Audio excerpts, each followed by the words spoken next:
नमस्कार बच्चों। आज की वीडियो में हम बातचीत करेंगे कि किसी भी वाक्य को जब हम किसी दूसरे वाक्य में रूपांतरित करते हैं तो हमें किन बातों का ध्यान रखना है। सबसे पहले हम बात करेंगे अर्थ के आधार पर वाक्य रूपांतरण की। रूपांतरण का मतलब होता है परिवर्तन यानी बदलना, जिसको हम इंग्लिश में कह सकते हैं कन्वर्ट करना। ठीक है, तो आज हम बात करेंगे कि अर्थ के आधार पर एक वाक्य को दूसरे वाक्य में दूसरे अर्थ में कैसे बदला जाए। मान लीजिए आपको एक वाक्य दिया जाता है, राम पुस्तक पढ़ रहा है। ये विधानवाचक वाक्य है, सामान्य वाक्य है, सरल वाक्य है और इसमें सामान्य बात यानी जानकारी दी गई है, इसलिए एक विधानवाचक वाक्य है। इसको आपको प्रश्नवाचक वाक्य में बदलना पड़े अगर, तो आप क्या करेंगे? इसके लिए आपको दो काम करने होंगे। पहला ये कि आपको WH वर्ड का इस्तेमाल करना पड़ेगा। WH वर्ड हिंदी में कौन कौन से होते हैं? क्या, क्यों, कैसे, कब, कितना, कहाँ, ये सब। ठीक है, तो एक तो आपको WH वर्ड का इस्तेमाल करना पड़ेगा, WH शब्द का यानी क्या, क्यों आदि शब्द का प्रयोग करना पड़ेगा। दूसरा ये कि इस वाक्य के अंत में आपको प्रश्नवाचक चिन्ह लगाना है, पूर्ण विराम को हटाकर। अब हम इस वाक्य को कन्वर्ट करने की कोशिश करते हैं। राम पुस्तक पढ़ता है, हम यहाँ पर क्या का प्रयोग करते हैं? क्या राम पुस्तक पढ़ता है, और अंत में लगाएंगे हम प्रश्नवाचक वाक्य। तो इस तरह से हमने इस विधानवाचक वाक्य को प्रश्नवाचक वाक्य में बदल दिया। और अगर हम इसे वापस हमें प्रश्नवाचक वाक्य को विधानवाचक वाक्य में बदलना पड़े तो हम दोनों ही काम रिमूव कर देंगे, दोनों चीजें। जैसे प्रश्नवाचक चिन्ह रिमूव करके हम क्या लगा देंगे? पूर्ण विराम लगा देंगे, और जो हमने क्या शब्द का प्रयोग किया उसको हम हटा देंगे, तो वापस ये विधानवाचक वाक्य बन गया।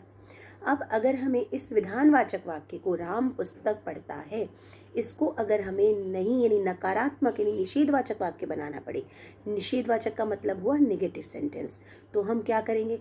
तो हमें नहीं या मत यानी नॉट या नौ का इस्तेमाल आप इंग्लिश में करते हो, हिंदी में हम कहते हैं नहीं या मत। इनका प्रयोग आप इस वाक्य में करें, तब जाकर के आप इसे नकारात्मक यानी निषेध वाक्य में बदल सकते हैं। जैसे राम पुस्तक नहीं पढ़ता है। ठीक है, ये ध्यान रखना बच्चों कि जब आप वाक्य को कन्वर्ट कर रहे हैं तो शब्दों को कम से कम बदलने की कोशिश करिए, और अगर बदलना ही पड़ रहा है तो क्रिया का रूप बदलेगा, लेकिन उसका रूप बदलते समय ध्यान रखिए कि काल आपको नहीं बदलना है, टेंस आपको नहीं बदलना है। अगर कोई वाक्य प्रेजेंट टेंस का है तो उसको प्रेजेंट टेंस में ही लिखना है। जैसे अगर वाक्य में है तो आपको उस वाक्य को कन्वर्ट करते समय इस बात का ध्यान रखना है कि आपको है का ही प्रयोग करना है। अगर था है तो आपको वाक्य में था का ही प्रयोग करना है, यानी कि उसका टेंस नहीं बदलना चाहिए। इस बात का आपको ध्यान रखना है।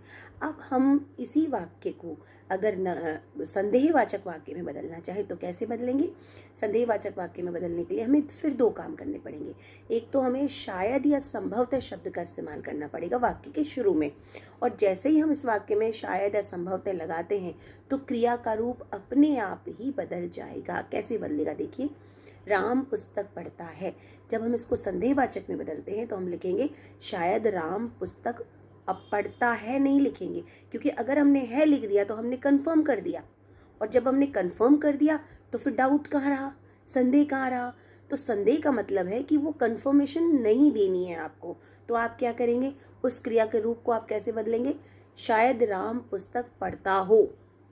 ठीक है, तो आप इसको इस तरह से कन्वर्ट करेंगे। तो इस बात का आपको थोड़ा सा ध्यान रखना है कि आप कौन सा अर्थ व्यक्त करना चाहते हैं, उसी के अनुसार क्रिया का रूप आना चाहिए, और वाक्य के अंत में क्या लगाएंगे? पूर्ण विराम लगाएंगे।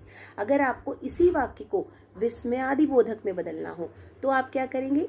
आप विस्मयादि बोधक शब्द का इस्तेमाल करेंगे शुरू में, उसके साथ विस्मयादि बोधक चिन्ह लगाएंगे और वाक्य के अंत में आप पूर्ण विराम लगाएंगे। जैसे अरे वाह राम पुस्तक पढ़ता है, या ओहो राम पुस्तक पढ़ता है।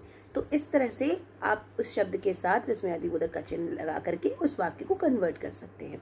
अगर यही वाक्य आपको आज्ञावाचक में बदलना हो तो आप क्या करेंगे? आप फिर क्रिया के रूप पर जाएंगे, क्रिया के रूप का ध्यान रखेंगे। जैसे राम पुस्तक पढ़ो, क्योंकि यहाँ पर आपको आज्ञा देनी है। ठीक है, तो इसलिए आपको जो क्रिया का रूप है उसको ओकारांत बनाना पड़ेगा, यानी कि क्रियापद के अंत में ओ की मात्रा का इस्तेमाल होना चाहिए। जैसे पढ़ता है सामान्य संयुक्त क्रिया है, मुख्य क्रिया है, लेकिन इसका ओकारांत रूप होगा पढ़ो। खाना का खाओ, सोना का सो। तो ये ओकारांत रूप जो होते हैं वो आज्ञावाचक वाक्यों में प्रयोग किए जाते हैं। तो बच्चों, इस वीडियो में आपने समझा कि हम